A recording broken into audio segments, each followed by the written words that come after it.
இஸ்ரேலை மலர்த்தி அடித்த Iran, fighter ஜெட்டை குறிவைக்கும் Iran, நட்டான்ஸ்க்கு பதில் விமானோ. என்ன நடக்குது மத்திய கிழக்குல? நாள் 21-22 போர்ல என்னெல்லாம் நடந்துச்சுங்க இந்த வீடியோல பார்க்கலாம். வாங்க ஃப்ரெண்ட்ஸ், வீடியோக்குள்ள போகலாம்.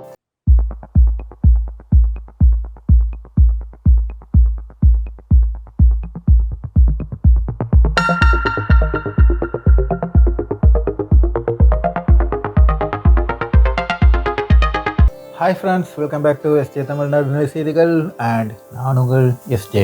ஃப்ரெண்ட்ஸ், இந்த போர் ஆரம்பிச்சதுலேருந்து ஈரான் என்னெல்லாம் சொல்லுதோ அதை செஞ்சிட்டே வருது அப்படிங்கிறதுல வந்துக்கிட்டு எந்த வித சந்தேகமே கிடையாது. ஏன்னா அவ்வளவு வந்துக்கிட்டு கிளியர் அண்ட் கட்டாக வந்துட்டு அவங்க செஞ்சிட்டு இருக்காங்க. முதல்ல சொல்லிட்டு இருந்தாப்புல, எங்களை தாக்கினா எங்களை எரிச்சா மத்திய கிழக்கு நின்று எரியும் அப்படின்னாப்புல. இப்போ மத்திய கிழக்கு நின்று எரிஞ்சிட்டு இருக்கு அப்படிங்கிறது வேறு விஷயம். இப்போ இந்த போரில் நடக்கிற ஒரு மில்லியன் இல்லை பில்லியன் டாலர் கொஸ்டின் என்ன அப்படின்னு சொல்லிட்டு பார்த்தோன்னா, கிட்டத்தட்ட 2 F-35 வந்துக்கிட்டு காலி பண்ணியிருக்காப்புல ஈரான். F-16 ஏற்கனவே அடிச்சு முடிச்சிட்டாப்புல. அப்போ இந்த F-35 காலி பண்ண எப்படி அப்படிங்காப்புல. இது வந்துக்கிட்டு இன்னும் வரை கண்டுபிடிக்க முடியாம அமெரிக்கா திணறிட்டு இருக்கு, மண்டையை குழப்பிட்டு இருக்கு அப்படிங்கிறது வந்துட்டு மிகப்பெரிய உண்மை. இந்த F-35 ரேடாருக்குள்ள சிக்காது. அப்ப எப்படி இது வந்துச்சு, அப்ப இருக்கிறது எப்படி தெரிஞ்சிச்சு? இந்த F-35 வந்துக்கிட்டு இன்ஃப்ராரெட் அப்படிங்க, அதாவது தீ, அதுக்கு பின்னால இருக்கிற தீ அப்படிங்கிற அந்த தீக்கு பின்னால வர்ற அந்த ஹீட் வெப்பத்தை வந்துக்கிட்டு குறைக்கிற அளவுக்கு வந்துக்கிட்டு இவங்க அந்த கூலிங் டெக்னாலஜிலாம் வச்சிருக்காப்லையா. அப்படி கூலிங் டெக்னாலஜிலாம் வச்சுட்டு இருக்கிற அமெரிக்கா எப்படி இன்ஃப்ராரெட் கனெக்ட் பண்ணி அடிக்க முடியாது அப்படின்னு அமெரிக்கா வாதம் வைக்கிறாப்புல. ஆனா ஒரே ஒரு சின்ன லீக்கு மட்டும் வெளியே வந்திருக்கு. வெறும் 80,000 ரூபாய் கூட ஆகலையாம் இந்த ஒரு அட்டாக்கு. இந்த F-35 வீழ்த்துறதுக்கு $80,000 கூட ஆகலை அப்படின்னு சொல்லியிருக்கு ஈரானோட வட்டாரங்க சொல்றாப்ல. இது மிகப்பெரிய ஆச்சரியத்தை ஏற்பட்டு இருக்கு. இப்போ வந்துகிட்டு ஒரு பயம். ஏன்னா இதுக்கு முன்னாடி வந்துகிட்டு ஈரான் வான் பாதுகாப்பு திறந்து கிடக்கு, யாருனாலும் என்ன செய்யலாம் அப்படி எப்படின்னாப்ல. SU ஃபைட்டர் ஜெட் வச்சுட்டு அடிக்கல, ஓகே, இல்லைன்னா இப்போ SU ஃபைட்டர் ஜெட்டை அழிச்சிடலாம். அது எங்கே நிறுத்தி வச்சிருக்கான்னு பார்த்துட்டு அவங்க குண்டு போட்டு அழிச்சிடலான்னா SU ரஷ்யாவுக்குள்ள ஃபைட்டர் ஜெட்டு அதை வச்சுன்னா அதை யூஸ் பண்ணி அடிக்கல. அப்போ எதை வச்சு அடிச்சிருக்காப்ல? கையை வச்சு கையில் வச்சு நம்மளுக்கு இந்த ஃப்ளைட்டு இந்த ஹெலிகாப்டர்லாம் தாக்கல் பண்ணுறதுன்னா ஒரு குறிப்பிட்ட கிலோமீட்டர் வரை தான் போகும். இவன் எத்தனையோ 1000 மைலுக்கு மேலே வந்துக்கிட்டு பறந்துட்டு இருக்க இந்த ஜெட்டை எப்படி காலி பண்ணாப்ல, எப்படி அடிச்சாப்ல அப்படிங்கிறது தான் வந்துக்கிட்டு இப்போ ஒட்டு மொத்த உலகத்திலே விடை தெரியாத இது. இன்னைக்கு ஒரு F-16 அடிச்சிருக்காப்ல, இஸ்ரேல் ஒத்துட்டாப்ல. இஸ்ரேலோட F-16 தான் இந்த போனது ரிட்டர்ன் வரல. அப்போ அடி விடுது. இப்போ நீ ஃப்ளைட்டை தூக்கிட்டு போனான்னா அடிச்சுட்டு நான் சேஃபாக வந்துடலாம் அப்படிங்கிற எண்ணம் இப்போ இல்லை அப்படிங்கிறது 100% உண்மையாயிருக்கு. இந்த ஒரு நிலைமையில ட்ரம்ப் சொல்லியிருக்காப்புல, 48 மணி நேரத்தில் ஹார்மோஸை திறந்து விடலைன்னா மிக பெரிய தாக்குதல் நடத்துவோம். எங்க தாக்குதல் நடத்த போறோம்னா பவர் சென்டரை பார்த்துட்டு நாங்கள் தாக்குதல் நடத்த போறோம். ஒட்டுமொத்த பவருமே காலி பண்ண போறோம் ஈரான்ல அப்படின்றாப்ல. உடனே ஈரான் பயந்துருப்பாப்ல. உடனே ஹார்மோஸ் ஐயா திறந்து விட்டுருங்க ஐயா அப்படின்னு சொல்லியிருப்பாப்ல. அப்படின்னு நினைச்சிங்களா? என்ன மோடிஜியா ஆண்டுட்டு இருக்கு, சரண்டர் அவருக்கு வெளியே சொல்லிட்டாப்ல. எங்களோட பவர் செக்டர் மேல கையை வச்சுட்டீங்க அப்படின்னு சொல்லிட்டு சொன்னீங்கன்னா மத்திய கிழக்குல இல்ல வாட்டர் பியூரிஃபைங் பிளான்ட் அடிச்சு காலி பண்ணிடுவான்ட்டான். முடிஞ்சா அவன் எண்ணெய் வயலை கூட காலி பண்ணா கூட அவன் கவலைப்பட மாட்டான். ஏன்னா அவனுக்கு ஏகப்பட்ட எண்ணெய் வளங்கள் இருக்கு. ஆனா இந்த தண்ணிங்கிறது மத்திய கிழக்கு ஒரு மிக பெரிய மிக அத்தியாவசியமான ஒண்ணு. தங்க மாதிரி தண்ணி அப்படிங்களாம். அப்போ அதில் கொண்டு போய் நான் கையை வைப்பேன்ட்டான். முடிஞ்சா சோழி முடிஞ்சு. இனிப்ப என்ன செய்ய போறாப்ல? தட்டி பாரு, நீ தான் சொல்லிட்டு இருக்கிய ஒட்டு மொத்த ஈரானோட நேவியை காலி பண்ணிட்டோம், ஈரான் இது திறந்து கிடக்கு அப்படிங்காப்ல. அது எவ்வளவு பெரிய பொய் அப்படிங்கிறதுக்குள்ள ஒரே ஒரு உதாரணம் தான். அந்த அமெரிக்காவை சேர்ந்த ஒரு ஆள் தான் கேட்டாப்ல, இவ்வளவு சொல்லிட்டு இருக்கீங்கல்ல, அப்ப என்னத்துக்கு இன்னும் ஓமான் வளைகுடாவோ அங்கேயுமே இல்லை இந்தியன் பெருங்கடலையும் உங்க கப்பல் வச்சு நிறுத்திருங்க. இப்ப இருக்க ஒரே ஒன்று தான், ட்ரூமன் மட்டும் தான் இருக்கு. Gerald போயிட்டாப்ல, Abraham லிங்கனும் போயிட்டாப்ல. 2 போர்க்கப்பலும் போயிட்டு 3ல இப்போ ஒன்னே ட்ரூமன் மட்டும் தான் இப்போ நின்றுட்டு இருக்கு. இதுதான் ஆக்சுவல் ஃபேக்ட். அப்போ இந்த ட்ரூமன் நிற்கிறது அப்படின்னு சொல்லிட்டு பார்த்தோன்னா இந்தியன் ஓஷன் பக்கத்தில், இல்லாட்டினா ஒமன்ஸ் தீவிரத்தில் தான். அதாவது ஈரான்ல இருந்து ஸ்ட்ரைட் ஆஃப் ஹார்மோஸ்ல இருந்து 800 1300 கிலோமீட்டர் தூரத்துல தான் நிக்காப்ல. ஏன் எதுக்காக? ஏன் பயப்படுற? நீ ஹார்மோஸ்குள்ள கூருக்கு தீவை பிடிக்கணும்னா நீ ஹார்மோஸ்குள்ள வந்தாகணும். ஹார்மோஸ்குள்ள வராம உன்னால நீங்க என்ன இங்கே இருந்து நீந்திட்டா போற ஹார்மோஸ் வெளியில? அது அப்ப எத்தனை இப்பவுமே கப்பல் நிக்கிறது சொல்றாங்க 800 கிலோமீட்டருக்கு மேல. 800 கிலோமீட்டருக்கு டைவிங் ஃபோர்ஸ் நீந்திட்டு இந்த 4000 5000 வீரர்களும் உள்ள போறாப்லையா? இம்பாசிபிள். அவன் நீ உள்ள வந்தாகணும். நீ வந்தானா அவன் கப்பலை வச்சு அடிச்சிட்டு இருப்பான் அப்படின்னு சொல்லிட்டு நினைச்சிட்டு இருக்கீங்களா? இல்ல, கம்ப்ளீட்டா நீர்நிலைக்கு கீழே இருக்கு. அதை நீ எப்படி காலி பண்ணுவ? நீர்நிலைக்கு கீழே கண்ணி விடி நீ எடுத்துட்டு போயிடுற. Right, okay. அவனோட ட்ரோன் அட்டாக் பண்ற ட்ரோன் என்ன பண்ணுவான்? அடிச்சு காலி பண்ணிடுறாப்ல. அவ்வளவு தூரத்துல இருந்த 1300 1500 கிலோமீட்டர் வர இருந்த கப்பலையே அடிச்சு காலி பண்ணிட்டாப்ல.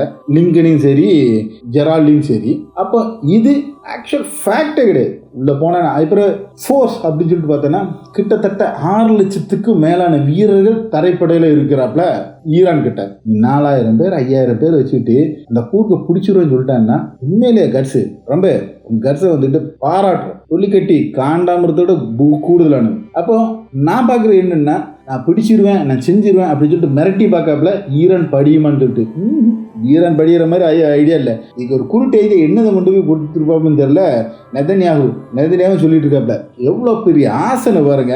இதுக்கு இந்த அரபு நாட்டுக்காரன் வாயை கட்டிட்டு இருக்கான்னு சொல்லும்போது மிக கேவலமான ஒன்றா இருக்கு. இஸ்ரேல் சொல்றான் ஹார்மோஸை பிடிச்சிட்டு Hormuz will be control by Israel அப்படிங்க. இஸ்ரேல் கண்ட்ரோல் கீழே ஹார்மோஸ் கொண்டு வரணும்னா நெதன்யாகு மானங்கட்ட பயலுலா அரபிக்காரனுக்கு அப்ப என்னதான் இருக்கு? அப்போ உங்களுக்கு நினைச்சு பாருங்க.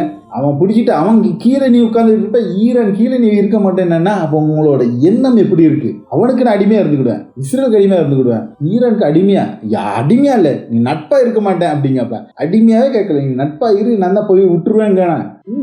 தெளிவா சொல்லிட்டாப்ல. ஏகப்பட்ட பேர் பேச்சுவார்த்தை நடத்திட்டு இருக்காப்ல. ரஷ்யா, சீனா எல்லாரும் பேச்சுவார்த்தை நடத்திட்டு இருக்காப்ல ஈரான் கிளியர் கரெக்டாக சொல்லிட்டாப்ல. தாக்குதல் நடத்தி நடந்த நஷ்டத்துக்கு இழப்பீடு வேணும். அதில் எந்த விதமும் இல்லை. ஈரானோட மிசைல்ஸ் சரி எல்லாமே சரி, இனிப்போ அணு ஆயுதம்னாலும் சரி ஈரான்ல உள்ளது ஈரான் கையில தான் இருக்கும். அதுக்கு நீ ஒத்துக்கிறேன்னா வா அப்படின்டாப்ல. சாங்ஷன் எல்லாம் என் மேலே உள்ளது எல்லாத்தையும் விட்டுருணும். இனி ஒரு காலமும் என் மேலே தாக்குதல் நடத்தாது அப்படிங்கிறதுக்கு உத்தரவாதம் தர வேண்டியது மத்திய கிழக்கு நாடுகளும் மற்ற நாடுகளும். இந்த உத்தரவாதம் தர நாடுகள் தந்த பிறகு இதில் அமெரிக்காவோ இஸ்ரேலோ திருப்பி தாக்குதல் நடத்தினா இந்த உத்தரவாதம் அந்த நாட்டு மேலே நான் திருப்பி தாக்குதல் நடத்துவேன். அப்புறம் என்கிட்ட கேட்கக்கூடாது நீங்க அது. அதனால எவனுக்கு உத்தரவாதம் தர்றதுக்கு ரெட்டியாக கிடையாது. மத்திய கிழக்கு கொடுத்துருவாங்க கிடையாது. இல்லைன்னா ஆப்ஷன் 2 கொடுத்தாப்ல. மத்திய கிழக்குலேருந்து அமெரிக்கா பேஸ் ஃபுல்லாக காலி பண்ணிடணும். பண்ணிட்டேன்னா போர் நிறுத்திக்கிறேன் அப்படின்ட்டாப்ல. அப்போ இந்த ரெண்டில் ஏதாவது ஒன்று நடந்தால் மட்டும்தான் நடக்கும். இல்லாமல் இந்த இடைக்கால போர் நிறுத்தம், எனக்கு 4 நாள் போர் நிறுத்து, நான் ஒன்றுக்கு இருந்துட்டு வரேன், இந்த மேட்டர்லாம் கிடையாது அப்படின்ட்டாப்ல. கட்டன் ரைட்டாக சொல்லிட்டாப்ல. போர் நிறுத்த வேண்டியது என்னோட ஒரு ஆப்ஷனுமே கிடையாது, எனக்கு இப்போ தேவையே கிடையாதுட்டாப்ல. எத்தனை வருஷம் ஒன்றால் அடிக்க முடியும் அடி, நான் அத்தனை வருஷம் நான் பிடிச்சி அடிச்சு தரேன் அப்படின்ட்டாப்ல. அவ்வளோ பேக்கடாக சொல்லிட்டாப்ல. ஏன்னா பின்னால் ரஷ்யா ரொம்ப ஸ்ட்ராங்காக நிற்காப்ல, சைனாவும் ரஷ்யா ரொம்ப ஸ்ட்ராங்காக நிற்காப்ல. இது அமெரிக்காவுக்கு கிடைச்ச மிகப்பெரிய அடி. இந்த நிலைமையில 21ஆவது நாள் முந்தானத்து என்ன நடந்துச்சு அப்படின்னு சொல்லிட்டு பார்த்தோன்னா, நம்ம இஸ்ரேல் தான் சும்மா இருக்க மாட்டோம்னா சொருவான்ல போனா சொரிஞ்சான். பெரிய அளவு அமெரிக்காவும் இஸ்ரேலும் சேர்ந்து நட்டான்ஸ்ல B2 பாம்பர் போட்டு திருப்பி வச்சு அடிச்சாப்ல. அடிச்சு நட்டான்ஸ் காலி பண்ணிட்டாப்ல அப்படின்னாப்ல. ஈரான் ரிப்ளை கொடுத்தாப்ல, இல்லை நட்டான்ஸில் பாதுகாப்புக்கு எந்தவே பிரச்சனை இல்லை, ஓகேவா, அதில் அணு கதிர்வீச்சு வெளியில் வரல, இப்போவும் சேஃபாக இருக்குது அப்படின்ட்டாப்ல ஈரான். சொல்லி முடிச்சுட்டு டாப்ல பாரு ரிப்ளை கொண்டு போய் அடிச்சு அடி 2 சிட்டியை காலி பண்ணிட்டாப்ல. அராட் அப்படிங்கிற ஒரு சிட்டியும், அராடு பக்கத்து, அராடு இருக்கிற எங்கே அப்படின்னு சொல்லுவதுன்னா டிமோனா பக்கத்தில் இருக்குது. இந்த அராடு டிமோனா தான் இந்த இடத்துக்குள்ளதான் அணு ஆயுதத்தை பதுக்கி வச்சிருக்காப்ல இஸ்ரேல் அப்படிங்கிறது உங்களுக்கு நல்லாவே தெரியும். கிட்டத்தட்ட அதை ஏன் பண்ணி தான் அடிச்சிருக்காப்ல ஈரான். இந்த பெரிய விஷயம் என்ன அப்படின்னு சொல்லிட்டு பார்த்தோன்னா, இந்த இடத்துல அடிச்சது வெறும் 2 மிசைல் வச்சு தான் அடிச்சிருக்காப்ல அப்படிங்காப்ல. இப்போ கொழுந்து விட்டு எரியுது அப்படின்னா இதுவரை எல்லாமே அடிச்சானா என்னத்தான் அடி வாங்கினாலும் எனக்கு அட்டியே படல அப்படிங்கிறது தாங்கிட்டு அழுக கூட மாட்டான், நம்ம கைப்பில்ல மாதிரி. அந்த லெவலுக்கு இருந்த பெஞ்சமின் நெத்தனியாகு நேற்று அழுதுட்டாப்ல. நேற்று அவர் சொல்லிட்டாப்ல, இஸ்ரேல்ல மிக கொடூரமான ஒரு ராத்திரி நேற்று கடந்து போயிருக்கு, ரொம்ப சங்கடகரமானது அப்படின்றாப்ல. உனக்கு சங்கடகரமா சொல்லிட்டு போயிட்ட, அடிச்சவன் செத்தவன் எத்தனை பேர்? இப்போ ரிப்போர்ட் படி சொல்லியிருக்காப்ல 5 பேர் இறந்துருக்காப்ல, இறந்ததாகவும் 70 பேருக்கு வந்துட்டு ஊனமுற்றதாகவும் அடிபட்டதாகவும் வந்துட்டு சொல்லியிருக்காப்ல. பட் அதை உண்மை கிடையாது, அதுக்கு அதை விட பெரிய கேஷுவாலிட்டி நடந்திருக்கும் அப்படின்னு சொல்றாப்ல ஈரான் சைட்லேருந்து. இந்த வீடியோஸ்ல நீங்கள் நிறைய பார்த்துருந்துருப்பீங்க. எனக்கு பார்க்குற வீடியோ ஃபுல்லாக வந்துக்கிட்டு இந்த ஹராட்ல நடந்த தாக்குதலை தான் வந்துக்கிட்டு கிடைச்ச வீடியோஸ் தான் வந்துக்கிட்டு ஃபுல்லாக மெயின் ஸ்ட்ரீம் மீடியா நிறைய இடத்துல வந்துட்டு இது வந்துட்டு ரிலீஸ் பண்ணியிருக்காங்க. அந்த வீடியோஸ் தான் நிறைய நீங்கள் வந்து பார்த்துட்டு போயிட்டே இருக்கீங்க. அப்போ இந்த தாக்குதல்ங்கிறது வந்துட்டு ஒரு இஸ்ரேலுக்கு மிகப்பெரிய பின்னடைவு அப்படின்னு சொல்லலாம். சும்மா இருக்க மாட்டேன்லாம், திருப்பியும் ஃபைட்டர் ஜெட் எடுத்துகிட்டு F-35 எடுத்துகிட்டு வந்து அடிக்க வந்திருக்காப்புல. அதோட எஃபெக்ட் காரியங்கள் என்ன இருக்குது அப்படிங்கிறது நமக்கு வந்துக்கிட்டு இன்னைக்கு தெரியும், நாளைக்குள்ள வீடியோவில் உங்களுக்கு வந்து அதை பார்த்துக்கலாம். ஈரான் பார்லிமெண்ட் ஸ்பீக்கர் சொல்லும்போது அவர் நீட்டாக கோட் பண்ணி கேட்காப்புல, டிவானா அப்படிங்கிற அணு ஆயுதம் வச்சிருக்க இடம் the most sensitive and most security area, அதாவது மிக பாதுகாப்பாக இருக்க வேண்டிய அந்த இடத்துலையே வந்து விட்டு ஈரான் வந்து மிசைலை வச்சு அடிச்சுட்டு போகிறாங்கன்னா உன்னோட பாதுகாப்பின் பலகீனம் என்னன்னு ஈரான் அடுத்த கட்ட போருக்கு இறங்கிட்டாங்க அப்படிங்கிறதையும் புரிஞ்சுக்கணும் அப்படின்றாங்க. அமெரிக்க ஜேர்னலிஸ்ட் வந்துக்கிட்டு நேற்று அந்த அராட்லையும் டிவானாவிலையும் நடந்த அந்த இதை வந்துக்கிட்டு எடுத்து வச்சுட்டு, அராட்ல நடந்தது வந்துக்கிட்டு அந்த ஃபோட்டோவை பங்கு வச்சுட்டு சொல்கிறாப்ல, அவர் எக்ஸ் தளத்தில் வந்து சொல்கிறாப்ல. இதான் லெவின் அப்படிங்கிற இந்த ஜேர்னலிஸ்ட் வந்துக்கிட்டு அவரோட எக்ஸ் பக்கத்தில் வந்துக்கிட்டு இந்த போட்டுக்கு இந்த போஸ்டை நீங்கள் பார்த்துக்கலாம். அவர் என்ன சொல்கிறாரு அப்படின்னு சொல்லிட்டு பார்த்தீங்கன்னா, இன்று இஸ்ரேல் நடந்த தாக்குதல் வெறும் 2 ஈரான் மிசைலால் ஏற்பட்டது என்று படித்தால் அது உண்மை அப்படிங்கிறாங்க. ஈரான் இது போல ஆயிரக்கணக்கான ஏவுகணைகள் இப்பவும் கையிருப்பு வைத்துள்ளது. அந்த 2 மிசைலுக்கே இந்த இதுன்னா எப்படி இருந்திருக்கும் அப்படிங்கிறத வந்துக்கிட்டு நினைச்சு பாருங்க. அந்த 2 மிசைல அனுப்பப்பட்ட வீடியோ IRGC வெளியில விட்டுருக்காப்ல. அந்த 2 வீடியோ பிளஸ் அதோட சேர்ந்து ட்ரோன் சேர்த்து அனுப்பி விட்டுருக்காப்ல. ட்ரோன் எப்பவுமே அனுப்புறது அப்படின்னு சொல்லிட்டு பார்த்தோன்னா வந்துக்கிட்டு அந்த இன்டர்செப்டர் வந்துக்கிட்டு காலி பண்ணுறதுக்காக தடுக்கிற வர்ற ஏவுகணை இருக்குடா, இது ஃப்ரண்ட்ல போயிட்டு அதை போய் தடுத்துனா பேக்ல வந்துட்டு மிசைல் போயிட்டு ஹிட் பண்ணிடுவான். அதுதான் வந்து இவனோட ஸ்ட்ராட்டஜி, அதை தான் இவங்க ஃபாலோ பண்ணிட்டு இருக்காப்ல. அதே மாதிரி இதுதான் அந்த ட்ரோனை விட்டுட்டு பின்னால் அந்த 2 மிசைலை வந்துக்கிட்டு அனுப்பி விட்டாப்ல. இந்த 2 மிசைல் தான் வந்துட்டு என்ன ரக மிசைல் அப்படிங்கிற இன்னும் வந்துக்கிட்டு எந்த ஒரு ஈரான் மீடியாவும் டிஸ்க்ளோஸ் பண்ணவில்லை. இதுவரை வந்துட்டு எந்த இதை விட்டாலும் வந்துக்கிட்டு சொல்லிடுவாப்ல, ஓகே இது இந்த மிசைல் கைபர்ஷா அப்படிங்கிற ஒவ்வொரு விதமான மிசைல்ஸ் வந்துக்கிட்டு சிஜில் பறக்கிற டான்சிங் மிசைல் அப்படின்னு பார்ப்பல. அந்த அளவுக்கு வந்துட்டு புகழ்பட்டிருக்கு. அது ஒரு 3-4 நாளுக்கு முன்னாடி விட்டுருந்தாப்ல சிஜில. அப்படி எல்லாமே சொல்லிட்டு இருக்கிற காலகட்டத்தில் நேற்று அடிக்கப்பட்ட மிசைல் வந்து என்ன அப்படிங்கிறது வந்துக்கிட்டு இன்னும் தெளிவுபடுத்தவில்லை. இதோட இன்னொரு முக்கியமான விஷயம் கூட இருக்கு. ஈரான் முந்தா நாள் வந்துட்டு 2 மிசைல் அட்டாக்கு டீபோகோஷியா அப்படிங்கிற நம்ம இந்தியன் பெருங்கடல்ல இருக்கிற அமெரிக்கா இங்கிலாந்து நாட்டை சேர்ந்த கூட்டு இராணுவ தளத்துக்கு மேல வந்துக்கிட்டு விட்டுருக்காப்ல. இதை வந்துக்கிட்டு இடைமறித்துட்டாப்ல அப்படின்னு சொல்றாப்ல.